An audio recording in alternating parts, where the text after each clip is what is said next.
Salam, Lemba Beta Esrael. Salam to Deqiqe Lemba Beta Esrael in all the four corners of the earth that are children of this kingdom of Lemba Beta Esrael in all parts of the world, from ocean to ocean, from sea to sea, and from coast to coast, and from plain to plain. I send my salam greetings from my royal course in Santiago de Chile in South America. So this message can go to all Deqiqe Lemba Beta Esrael. This is a message that I would like to put to all, and it's a very important message of the Feast of the Tabernacles. Yes, but first of all, I should like to distinguish members of the Royal Council, the Royal Supreme Council in Sinai, and all the princes and princesses of this honorable kingdom in the royal court Sinai, and also the princes and princesses found in the royal courts Hasaba, and even the most important of all, the princes and princesses and Deqiqe Lemba Beta Esrael in the Promised Land, the land of Asir in the Greater Yemen. Across the Red Sea into the plains of Tehama, in the folk desert of the Red Sea coastal plains, up to the Promised Land of Asir in southwestern Arabia, where Moses led the children of Israel from Gebetz, that is the land where the people produced barley, which is very typical of places that you find in Ethiopia, in northern Shewa, in the Oromo regions, and the Ethiopian Central Highlands, where they produced barley, and that place became known as Gebetz because of the production of barley. Still to this day, this is a place known for its barley production in the Central Highlands of Ethiopia. Moses led the children to the Promised Land of Asir via the coastal plains of Tehama. There is the Red Sea coastal plains in Tehama, and there is also the Red Sea coastal plains in the side of the Saudi Arabian side towards the modern province of Asir. Yes, the highest peak there in Yemen, Shuayab, and also the highest peak, Sauda, in the Asir province of Saudi Arabia, the places of the sojourn and the sojourn of the Israelites in the deserts, in the dusty plains of Tehama, to get to the Promised Land. I send greetings to all royal dignitaries of this kingdom. This is King Binyam Selamun of Beta Israel, son of Solomon, son of Amun, son of Bamuna, son of Me'aman,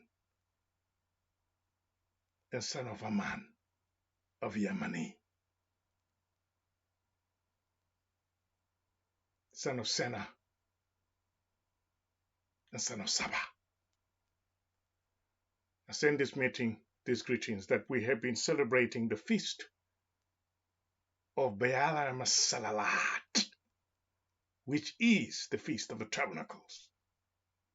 Yes, it started on the 15th of this moon of Kereme, and it will finish on the 22nd of this moon of Kareme. When I'm talking about the moon of Kareme that we are in right now, as some Ethiopians call Meskereme, it is the moon that we are in right now, usually that seem to coincide with the Gregorian September. And this is the moon of the first rains. Yes, and the planting season begins in this moon of Kereme or Meskereme. So we're celebrating the Feast of the Tabernacles, which is all about the sojourning and the wanderings of the children of Israel in the wilderness, and more especially how they were camping from place to another, and they carried their flock with them, and they carried all their things with them, and their gold and silver with them, their flock with them, and went to the promised land, and they crossed the Red Sea at the Strait of Bab el Mandab in the first millennium, 1400 BC, with Moses. And they crossed the Red Sea from Ethiopia, from northern Shewa, from Gesam, from Gebetz, and they traveled across the Red Sea and came to the coastal plains and wandered in the deserts that we know today as the deserts of Djibouti. And after that, there was a crossing at Bab el Mandab, which is the strait, a crossing into the Red Sea, into the Gulf of Aden. And they had in Yemen, and therefore they were wandering in the coastal plains of the Red Sea on the highlands of Tihama until they got there with Moses, and they arrived in the promised land, Asir, the promised land. So we are commemorating this important journey, this difficult, this tabulous journey of the children of Lemba Beta Esrael in their sojourn. So they're camping. Yes. From place to another. Yes. They broke camp. They travel again day and night. So let us have this commemoration, most important commemoration of all, of this turbulent journey to the promised land. I know many of you are thinking about it, that this promised land that we're speaking about is in the state of modern Israel today, but it is obviously not correct. The promised land that was promised to the children of Israel was in Yemen, the greater Yemen. Yes, in Asir, southwestern Arabia. This is where the promised land was. And this part of the world in those days was actually looked upon as what we would call today Eastern Ethiopia, because it was occupied by people that were later nicknamed Cushitic Arabs. Yeah, we don't have such a term, but I just use that colloquial, that they were presumably called the Cushitic Arabs because they formed a part of the Puntlands. Yes, so the promised land is actually part of the Puntlands that have to owe their origins to the great Blue Nile River, where the river god created a lake and a pool, and the river Deqiqe could no longer supply the water to the great Abbey. So there was creation of a lake by a god, the river god, Meskana. And therefore, my people, I say, I'll take you back to this commemoration, and they crossed the Red Sea. Not long ago have we heard of a story of Ethiopian youth, Ethiopian young people, from northern Shewa and from other parts of Ethiopia, making a turbulent and dangerous journey to Saudi Arabia, to the province of Asir, for employment. There was a commentary that was done on this by the BBC of the children suffering and dying in the desert of Djibouti, and even getting in between the fire of Yemen and the bullets of Saudi Arabia, trying to cross into their sea province and failing. The BBC reporter said they followed an ancient route. And they walked on the Djibouti desert, and they crossed the Red Sea. The same thing that Moses did. That commentary from BBC summarizes the journey of Moses and the children of Israel going to the Promised Land.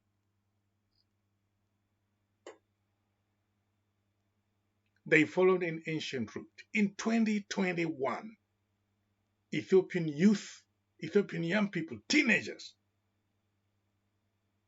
people in the age of 20-something,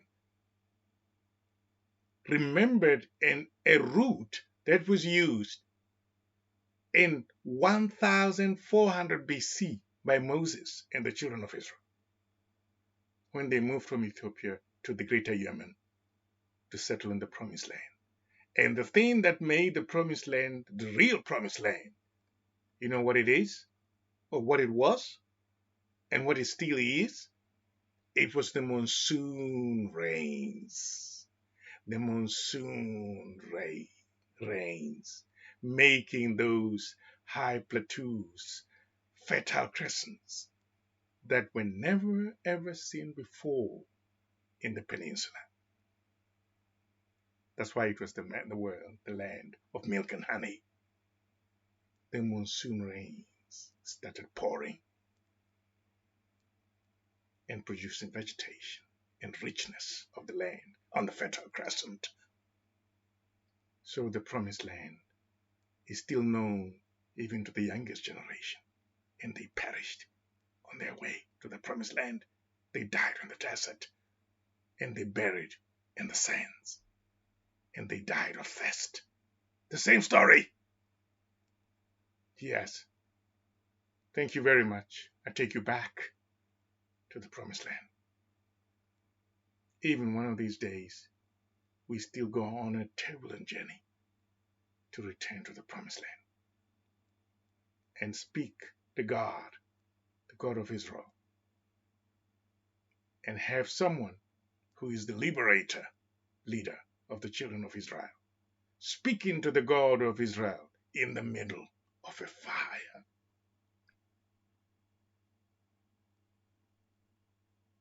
And he said, Heyau, Anna, I'm alive.